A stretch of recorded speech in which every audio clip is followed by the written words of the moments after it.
Well, good morning, Shenandoah. Welcome to the pastor's office on this Facebook update. We've been doing this since March. Hope you've enjoyed every single one of them. Try to keep a lot of variety. Today I'm joined by our MCA principal, Brother Jason McRae. And of course, we're kind of working our way through the staff guys and letting you get to know them.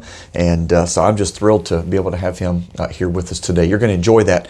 Before we get to Brother McRae, let me just give you a little bit of SBBC news. This last Sunday was the largest attendance in our morning service that we've had since COVID, really since March.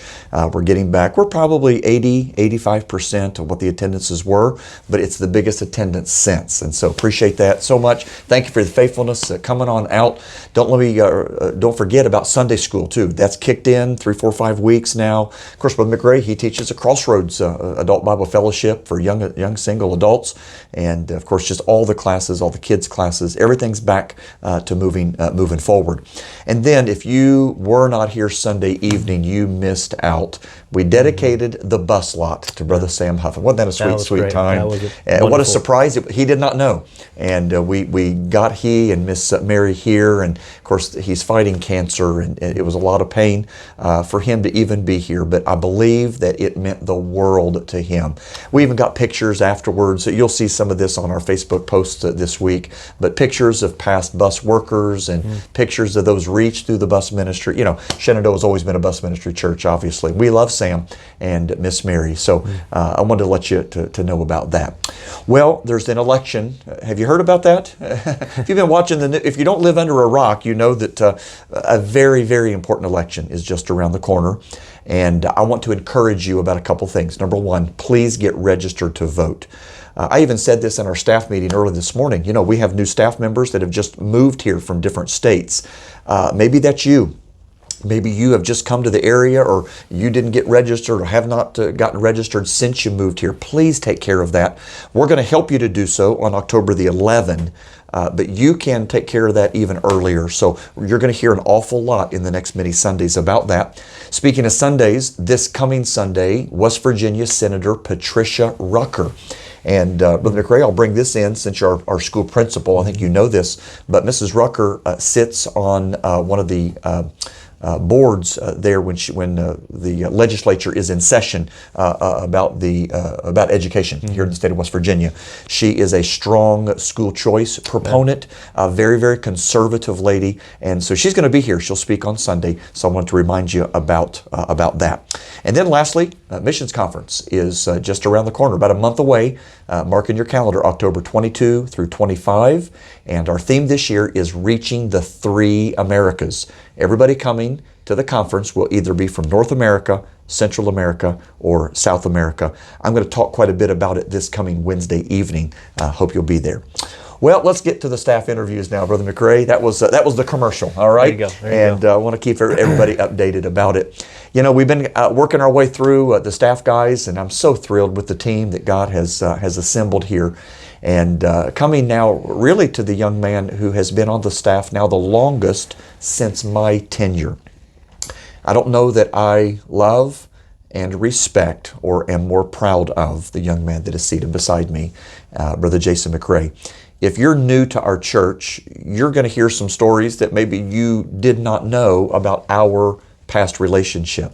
You know, a lot of the guys that I've hired, most of the guys really, I guess, in recent days, have been men that I did not know previously. We have hired them right out of Bible college, for instance. They've trained, and this is their first ministry. But Brother McRae and I, we go way back. We go way back to even his teen years. And I love his family. I believe the first acknowledgement of your family was probably at your grandma's funeral. And why don't you just talk about growing up? You grew up in Delaware, Ohio. Kind of how the Lord brought you to Grace Baptist Church, and then how God used that ministry really just to get your heart, and maybe talk about that youth conference where God really touched your heart. So just give the folks that don't know you a little bit of your brief testimony when you were a young man. Well, I'll never forget, it was a Mother's Day Sunday. Yeah, it was. And my mom knocked on my door. I was probably at the time 15, I believe it was 15, and already saved. I trusted Christ when I was 13 years of age. And we had been to a church or two around the area, and we were kind of out of church really at the time. We were just not really in church. And my grandma had moved up from Florida, and she wanted to be in a Baptist church, and so we were kind of church hunting. Yeah, and that Mother's Day morning, my mom knocked on my door, and she said, "Hey, Jay, would you go to church for me?" And I really didn't want to go. It's Sunday morning. It's been another day off. It's been time I go to the gym or I go to the park and play basketball, friends, things like that. So I remember asking, was Dad going to go? Just because I was wondering, okay, because if Dad doesn't go, then I don't want to go. Yeah. But my mom said, it's Mother's Day. Would you do it for me for Mother's Day? Right. And I was like, oh, okay. Well, I mean, if I don't have to buy you a gift, I guess I'll go to church. And that's just where I was spiritually. I was just kind of that, I was on my own. I want to kind of do my own thing. And so we went there. That was the very first time I remember going to Grace Baptist. I remember thinking how different and backwards it was a little bit, because it's just, again, independent, Fundamental Baptist Church. And then went to the Sunday school classroom, and Brother Jeff Harris was the teacher, Mrs. Harris there. And I remember they gave me a big old chocolate candy bar. I got a Hershey's chocolate candy bar because I was a visitor. So, never forget that. I remember what I wore. I remember dressing up thinking I'm going to church, so I had to make sure I had my gold necklace. And, I just had to make my sweatshirt there. Anyway, so... but again, I remember we started going to church there a little bit on Sunday mornings. We weren't three to thrive. We weren't going 3 times a week. We went there Sunday mornings, and I remember several Sundays where I just fell asleep. I was out. And I remember my mom waking me up saying, "Hey, church is over." Yeah. And I just that doesn't say a whole lot about my preaching, does it? Well, that was just my spiritual state. I was spiritually sleeping. Sure. And you were. I just and I needed somebody just to wake me up. And there was a youth conference coming up. It was 2002, and I was a junior going to be a senior. We had just won. It was a pretty big deal for our school, Delaware, Ohio, Buckeye Valley. We had just won the MOAC, Mid-Ohio Athletic Conference, MOAC, and first time in 32 years. So man, I got to cut the net, and we're repeat. I'm a senior now. We're all coming back. We're excited about this senior year. So summertime was all about dedicating your summer to basketball. And at the time I had a girlfriend, I had a car, I had a job, and had basketball. That was my life. It was. And then there's this thing going on, an announcement going on in church about a youth conference. And I remember thinking, I don't want to go. My brother wanted to go. My mom wanted me to go. And I remember them like really just wanting me to go, but I was like, I could care less. I didn't want to go there. But then Sunday morning after church, we're on the foyer there, Brother Harris, Brother Jeff, he kind of corners me, sees me, and goes, "Jason, you're going to go to youth conference, right?" And I was like, I choked, and I said, "Yeah." And I didn't want to go. And I said, "Yes." And I remember in the car, my mom reminded me of this, in the car it was quiet. Wow. And she said, I was mad. And she was afraid of me, like basically blowing up, just upset with her and whatever else. I thought they kind of, made it all happen to get me to go. So we went in 2002, and it gets me every time. Yeah, amen. Absolutely, sure does, and it should. But that first message, I was mad. I thought my mom wrote a note to this guy, the preacher, about me and about what I'm doing, and because he hit stuff it was me. Yeah. And the Spirit of God wrote the note, I think. Yeah. But the invitation, I got up, I stood up, walked down, and I remember kneeling. And I said, "Lord, I'm destroying my life." Not bitterness. I was struggling. Nobody knew it, but I was struggling. And I just gave the Lord my life. I just said, "God, I don't know what you want me to do, but here's my life. Take it and just use it for whatever you want." Amen. So I went home, and I remember first thing I did was I went in my bedroom. I had a lot of rap, hip hop, I had everything, rock, alternative. Just punk rock. I had heavy metal. I had it all. I just started throwing CDs away.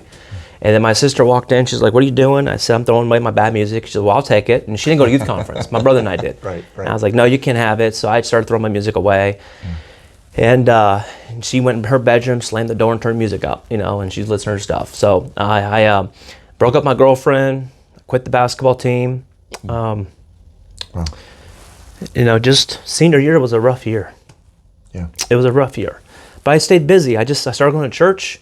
I stayed busy working at Walmart. Yeah. Yeah. And I just knew I'm going to Bible college. It was awkward to tell it to my friends because, I mean, again, they all thought, I mean, you're weird. I was changing. I was making these decisions. They all, looking at me differently, things like that. But I mean, I just, God, no doubt, was involved. And then come January, that senior year, January, you had a missionary speaker, Doug Calab, missionary to China. He got there and he gave an invitation for world missions. And I remember hearing that. I'm thinking, wow. There's a great need for people to go into other parts of the world to preach the gospel. And I went forward. I just said, Lord, I'll go. If you want me to go, I'll go. I kind of look at that like I volunteer. I just said, okay, you need help? I'll go. I'll be help. And I guess since that time, I've always just wanted to be a need filler. Just when there's a need, I like to step in and help fill that need if I can. Absolutely. And so.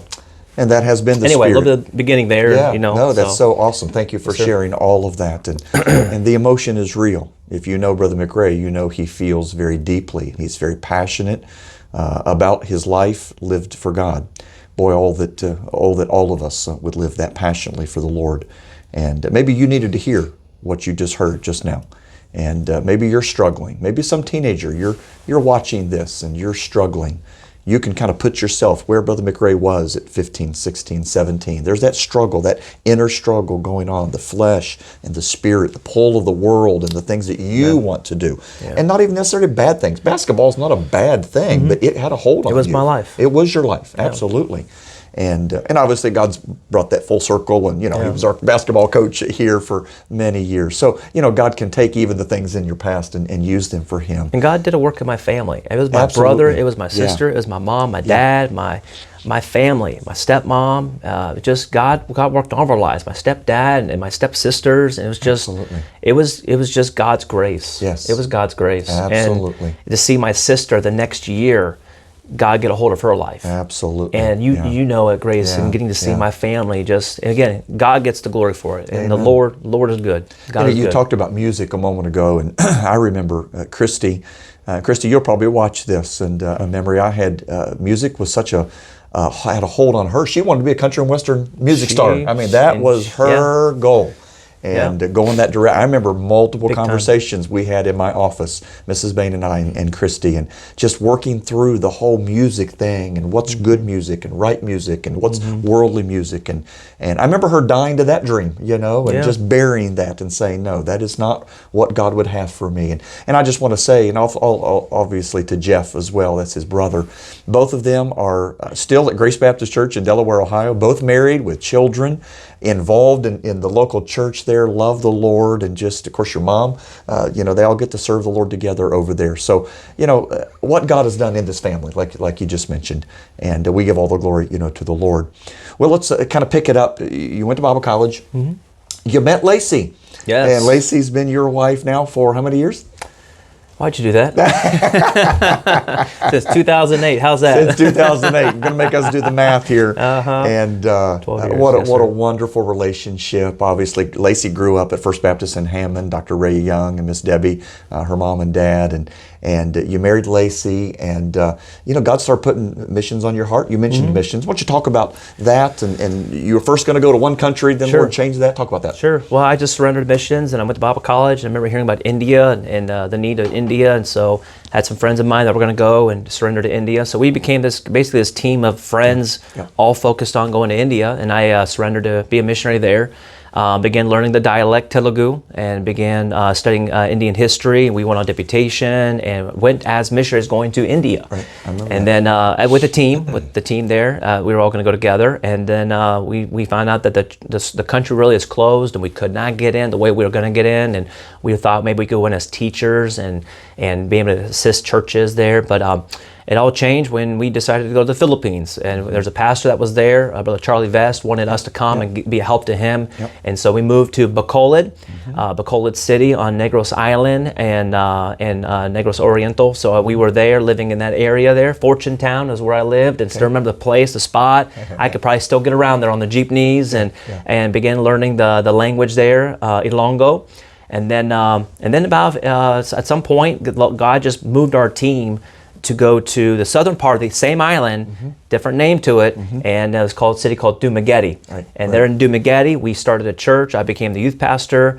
and began learning the new language, Visayan.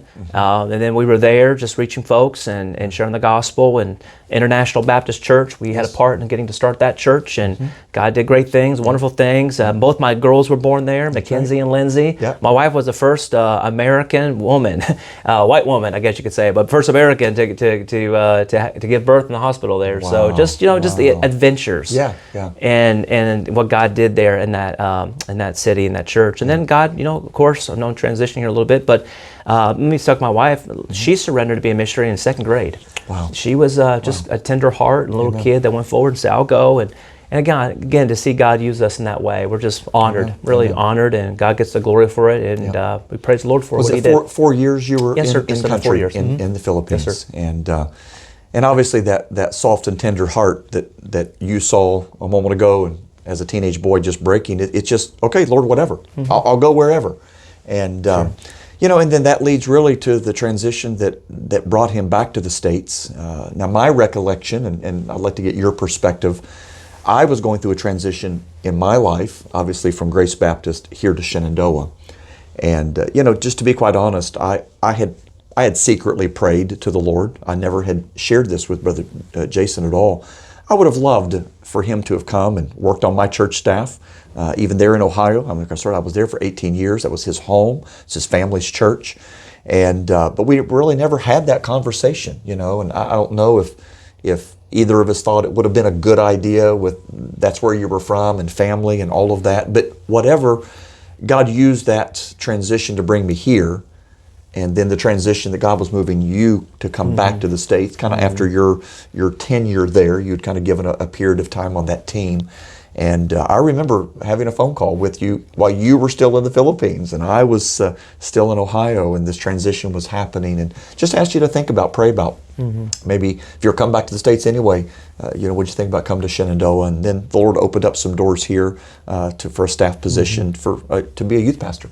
I remember when we showed your picture for the first time, kind of as a surprise, and you had made the decision to come. So talk about that perspective as you were leaving the Philippines, coming back, and how the Lord opened those doors, and how you ended up here at Shenandoah. Yeah, it was just the work of God. God just worked in my heart, and I remember telling Lacey the first time, saying, I think God's moving us back to the States. And she was devastated. And we went there to die. We went there to serve and to live, and we thought, this is life. This is going to be our lives. And we immersed ourselves in the culture, learning the language. We loved it. We loved the people and what God was doing there. But I just knew God was probably just put that in my heart, and that I knew we were leaving. And of course, reaching out to you, and I never thought I'd be living in West Virginia, being at this church here in Shenandoah. In fact, it's kind of a full circle here. But four of my roommates in Bible college freshman year were from Shenandoah. How about that? SBBC, and I knew all, and just the relationship I had with those guys, and then God bringing me here, and the opportunity to be a youth pastor. That would have been a desire of my heart to work with young people. So getting the opportunity to work with them, and great memories. 2014, we came in June of 2014, and I remember that first summer of just working with the teens camp. I think we moved here, and like 3 weeks later we went to camp. I think I remember that. And just jumped right on in, and just God's been good, and great memories. You ran the bus ministry for a little bit. We had a little bit of a need there, and again, He's just a need filler. So whatever God puts on the plate, He's willing to take care of it, and always with a sweet spirit. And so I was thinking as we transition now to what you're doing. Many of the kids that you were a youth pastor in 2014, 2015, 2016. Now we've seen many of them grow up and graduate. Some of them go off to Bible college, others other parts of careers and ministry, and some folks that are still part of our church. But now you get to be the principal of some of these kids that maybe were junior hires in your youth department, and now they're about to graduate. And kind of talk about that transition now from youth pastor to principal, and the different roles, different relationships maybe, but how God did all of that a year ago. Well, stepping in this role, I want to say that I did text Bro Lowe, and I said, Bro Lowe, man, I said, I wish I would have known what you went through so I could be a better help to you. Now that I'm in this role, I'm thinking there's a lot of pieces, a lot going on, and it is a different role, and it is a little bit different relationship too with young people, where I'm not just that that spiritual side now with Brother Kidwell getting to be the youth pastor, and he's doing a great job. But I get to work with him now, and I've got that principal side on the administration, the policies, procedures. Yes. But in a sense, I feel like I know these kids. I'm thinking like John. John Bogan is a senior in school, and I knew him in 6th grade. I remember preaching in grade school chapel, and there's John, and then I was his science teacher when I think he was in 7th grade. And then getting to see his kids grow up in our school, in our church, and so again, it's just I guess there's fruit and there's rewards. There's just benefits to staying in a location, in a church. That's true. And getting to see, especially these young people, grow up. Yes. And watching them make good decisions with their lives, and helping them when they struggle, and being there for them, and counseling and praying, and it's just part of the ministry, but it's loving people, it's serving people. Absolutely. And anyway, so I feel like as a principal, I still get to do all that. It's not like that side of it has not changed. It's just maybe a little bit more of the responsibility. Absolutely. Where I don't have just the teens I'm focusing on. I've got pre-K 3. I got DJ, and I got those pre-K 3-year-olds, and start calling them out now, and Aaliyah and others. And a new girl coming in tomorrow, Charlotte. She's a brand new pre-K 3-year-old. So I got that age group all the way up to the seniors now. Absolutely. So, and again, God's given us a great team and staff, and so I know I'm not alone in trying to lead the way there. And it's been the administration, and I told Brother McRae this over a year ago as he stepped into this role. He was taking all of the skill set that he had with working with people and loving people, and even the parents. I'll just bring this in.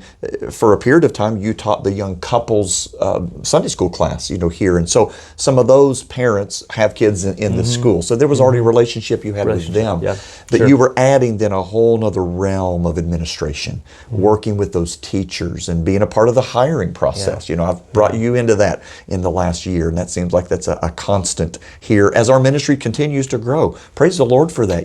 Working with the Rubios now, brand new, fresh out of Bible college, first year ministry. Obviously working with Brother Horton. Now been with us for 4 years, in his 4th year, and you mentioned Brother Kidwell and Brother Jones, and even the Caldwells, Pastor Caldwell, Miss Lori, and just all of that relationship with the team. I've just seen this young man really step up, and we bear the burdens together here in this ministry, and so I praise the Lord for him. So let's just talk quickly about COVID. That's been the most recent change in all of this, how COVID shut our school down last spring, throughout the summer. Talk about how the Lord has really led you as we have had to make some decisions, opening school back up, and kind of where we are now ending 2020. Yeah, it's just, I didn't sign up for this. I keep saying that. Sure. And had I known COVID was going to come as a principal, I don't know if I would have offered to help. But no, absolutely. It's been a learning experience, I guess. It's grown me in many ways, stretched me in many ways, and I build relationships with other good men and ladies out there that are administrators and principals, and just trying to team up to say, okay, hey, how do we maneuver through this? How do we make good, wise decisions? Ultimately, we want our kids to be safe, but we also healthy physically, but also spiritually and emotionally, and we want educationally. Educationally, absolutely. And I have to look at all of those come into play. And so far, God has given us a wonderful start to a school year. It's different. Amen. It's not like what it has been in the past, but I think every day literally is a miracle. It's just a blessing from the Lord to allow kids to be here, teachers to be here. We're having school. And we're rubbing shoulders, 6 feet apart, rubbing shoulders. But I mean, we're just around each other and getting to have a part in our life. And I get to say good morning to everybody and the kids, and we get to see how they're doing. Their face, whether they're struggling or just a bad day or whatever. But they have us and others to be around, to pray for, to love and to care. And that's just it's all part of what school's like, And so anyway, so it's been different, but it's been awesome. Yes, I'm just grateful that we have school right now. Absolutely. And I want to say this. This will go on our SBBC Facebook page. We'll share it on the MCA page. I think we should do that, like we did when Brother Micah's interview was. Can I talk to the school families a minute? If you're listening, I wanted you to hear the heart of your principal. But he is not just the MCA principal. He's also an assistant pastor at Shenandoah Bible Baptist Church. And this is a place to call home. That's our motto. Yeah. If you don't have a church home, I'm talking to the MCA families right now. Would you come give us a try? you need a church home. For whatever reason, you have felt the need of financially investing in a Christian education Monday through Friday. How about Sunday school? How about a church that loves people and loves the Lord and realizes our responsibility in this generation in which we live to stand for Jesus? So we would invite you to come and to check us out if you don't have a church home. Last thing, so speaking of home, I guess, just talk quickly about your family, Sure. your girls, how old they are now, what grades they're in, and just as you're serving the Lord together as a family. Sure. Well, I married up. Love my life, Didn't we all? Lacey. And she's answered prayer. You know, as a teen, back a little bit when I was a teenager, I was praying for a Christian girl. Amen. When I made some spiritual decisions to live for the Lord. Amen. And He gave her to me. And so, and we served together. And so she's a fourth grade teacher at MCA, and does a wonderful job with that. Yes. And she gives her heart and to those parents and to those students, and does a great job with it. And God's given us two beautiful girls, Mackenzie and Lindsay, a 9-year-old and a 7-year-old, both in our school. Lacey gets to teach Mackenzie. Yeah. So Yeah. that's new and it's absolutely. fun. And so she gets to be in class and gets to see how Mackenzie is growing, maturing there, and gets to be part of that. And then Lindsay is in 2nd grade with Mrs. Hoover. And so we get to serve the Lord together. I get to be around my family all day long, Absolutely. literally, Absolutely. and it's great. It's wonderful. I can see my kids, and even just spending time together in the evenings, and just blessed, truly blessed. And I love my family, and us four no more. I love it. That was kind of our motto. Yes, we sir. had 2 daughters as well, as Amen. you know.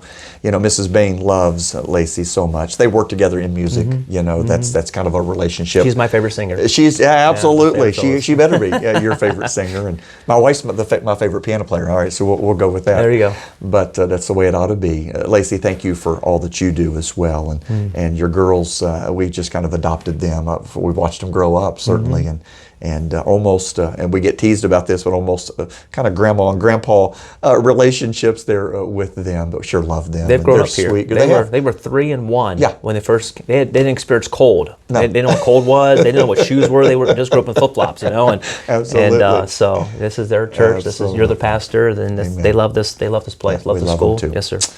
Well, I hope you got to know Brother McRae through this interview, and what a wonderful team, again, that God has placed here. I hope you get to know all of our staff members and all of our assistant pastors in particular, all the different ministries that they have their hands in and can influence the next generation.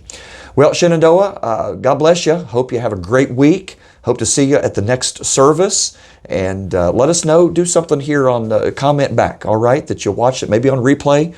If you watch it on the MCA page, let them know that you watched it, that you were blessed by this as well. Let us know what we can do to help you. We're here for you, here to pray with you, to help you in any way. And we just want to serve Jesus Christ with all that He has given to us here in 2020. God bless you, Shenandoah. Take care.